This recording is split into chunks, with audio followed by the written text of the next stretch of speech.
After voting EVM machine, 80 to 95% is a charge. How it is possible? Before 2 days of election, by please, আপনারা একটু কথা বলুন। Before 2 days of election, they started arresting our people like anything.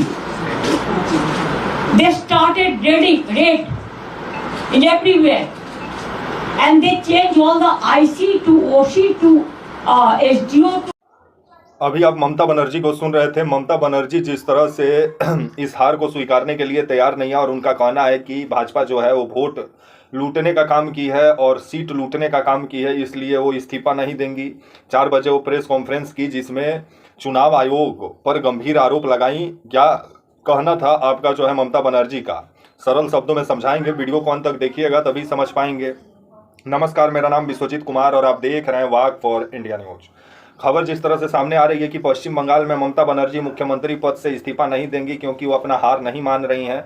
उनका कहना है कि ये भाजपा साजिशन जिस तरह से सीट लूटने का काम की है और चुनाव आयोग और केंद्रीय सुरक्षा बल इसमें महत्वपूर्ण भूमिका निभाए हैं। जो अमित शाह जिनको भेजे थे और जो चुनाव के ऑब्जर्वर बने थे वो इसमें महत्वपूर्ण भूमिका निभाए, और टीएमसी के जो वहाँ पोलिंग एजेंट थे उनको जिस तरह से वहाँ मारा गया, पीटा गया। और ये भी खबर आ रहा है कि जब से भाजपा को जीत मिला है पश्चिम बंगाल में, तब से मुर्शिदाबाद में, यहाँ तक आसनसोल में कई जगहों पर टीएमसी का दफ्तर में तोड़फोड़ हुआ है और टीएमसी के आपका नेताओं को भी पीटा गया है।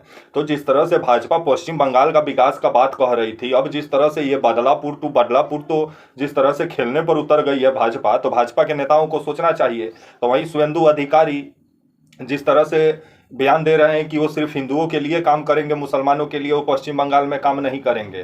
भवानीपुर से 15,000 वोट से ममता बनर्जी हारी हैं और ममता बनर्जी का कहना है कि जानबूझ के उनको चुनाव हराया गया है और शुवेंदु अधिकारी को चुनाव जिताया गया है और इसमें ज्ञानेश कुमार महत्वपूर्ण भूमिका निभाए हैं जो चुनाव आयोग के कर्ता धर्ता हैं। और आने वाले समय में ऐसा लग रहा है कि ज्ञानेश कुमार जिस तरह से मोदी जी का चरण वंदना कर रहे हैं तो कहीं राष्ट्रपति आने वाले समय में बन सकते हैं ज्ञानेश कुमार। और जिस तरह से ज्ञानेश गुप्ता, तो वहीं ज्ञानेश गुप्ता जी का जो आपका मतलब कारनामा है पश्चिम बंगाल में, और 27 लाख वोटर वोट भी नहीं दे पाए पश्चिम बंगाल में, चुनाव आयोग जो लटका दिया और सुप्रीम कोर्ट जो लटका दिया, उस पर तो सवाल है ही। और जिस तरह से एसआईआर किया गया और मनमाने तरीकों से जिस तरह से विभिन्न सीटों पर जो मतदाताओं को जो हटाया गया, जिस वजह से ममता बनर्जी का कहना है कि सबसे ज़्यादा तादाद में टीएमसी का वोटरों का नाम काटा गया, जिसके बाद भाजपा जिस तरह से सीट लूटने का काम किया और 100 से ऊपर सीट लूटी है और इस आपका हार को स्वीकार नहीं करेंगी। और आने वाले समय में अब क्या करती हैं ममता बनर्जी, देखने वाली बात होगी।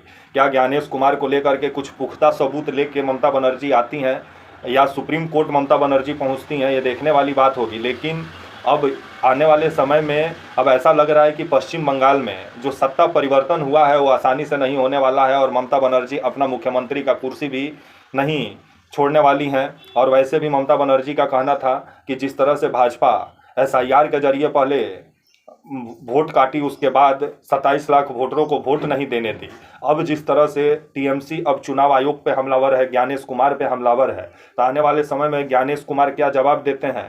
तो वहीं टीएमसी जो है मात्र 80 को सीट जीती है। जो टीएमसी 200 के पार का दावा कर रही थी वो 200 पार बीजेपी कर ली है। और मोदी जी जिस तरह से 200 का पार पहले ही दावा कर रहे थे, उस दावे पर जिस तरह से मतलब पूरे तरीके से मतलब वो दावा फिट बैठ रहा है और 206 सीट जीतते हुए भाजपा नजर आ रही है पश्चिम बंगाल में। तो वहीं ममता बनर्जी अपना खुद का सीट हार गई 15,000 वोट से, जिस पर ममता बनर्जी का कहना है कि जब वो काउंटिंग पर पहुंची तो उनके साथ धक्का मुक्की भी किया गया और उनके जो वहाँ पोलिंग बूथ के एजेंट थे उनके साथ मारपीट किया गया, फ़ोन छीन लिया गया। और जिस तरह से तानाशाही तरीके से चुनाव कराया है चुनाव आयोग, और टीएमसी जब भी अपना शिकायत लेके गया सुनने के लिए चुनाव आयोग तैयार नहीं थे और ज्ञानेश कुमार तो सीधे बोले गेट आउट। जिसके बाद आज मतलब 30 मिनट का पूरा प्रेस कॉन्फ्रेंस था ममता बनर्जी का, जिसमें लोकतंत्र में जो चुनाव अहम हिस्सा होता है जब उस पर सवाल उठने लगेंगे और जब चुनाव आयोग खुद सवालों के घेरे में आ जाएंगे ज्ञानेश कुमार, तो अब भारत में चुनाव कितना निष्पक्ष होगा आने वाले समय में। और ये कमाल का खेल हो रहा है कि जहां भाजपा टारगेट कर रही है कि इस राज्य को जीतना है वो जीत भी ले रही है, क्योंकि केरल तो भाजपा जानती थी कि वहां कुछ दाल नहीं गल सकता है, तमिलनाडु में भी नहीं गला, लेकिन पश्चिम बंगाल में जो एसआईआर कराया गया वो भाजपा के पक्ष में हुआ। चुनाव आयोग जो एसआईआर कराया, वही हाल आपका जो आपका असम में भी हुआ जहां मनमाने तरीके से सीट बढ़ाया गया आपका जो है, जिसके बाद से असम में भी 100 से ऊपर सीट जीत के सरकार बना रही है भाजपा, और 206 सीट जीत के पश्चिम बंगाल में सरकार बना रही है। लेकिन इस नतीजा को ममता बनर्जी नहीं स्वीकार रही हैं। तो आने वाले समय में टीएमसी क्या सड़क पे उतरती है, या ममता बनर्जी जो हार जो हुआ है उससे कहीं बाहर निकलने में 2-3 दिन लगे, ये तो आने वाला समय में ही मालूम चलेगा कि कितना सीरियस है विपक्ष।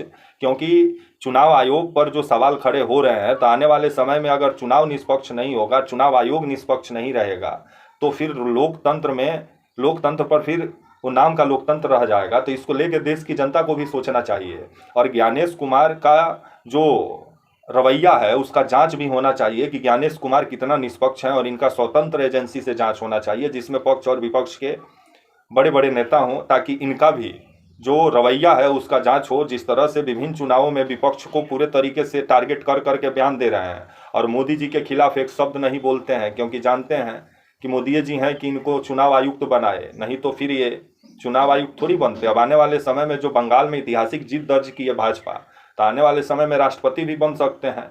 अब आने वाला समय ही बताएगा कि ममता बनर्जी जो गंभीर आरोप लगा रही हैं, और 100 से ऊपर सीट लूटने का जो आरोप लगा रही है, उस पर ज्ञानेश कुमार और मोदी जी क्या जवाब देते हैं। लेकिन मोदी जी का कहना है कि ये ऐतिहासिक जीत है, और ममता बनर्जी इस हार को स्वीकारने के लिए तैयार नहीं है। उनका कहना है कि वो जीती हुई हैं, भाजपा 100 सीट लूटने का काम की है, जिस वजह से चुनाव आयोग का मेहरबानी की वजह से भाजपा जीतते हुए नजर आ रही है पश्चिम बंगाल में।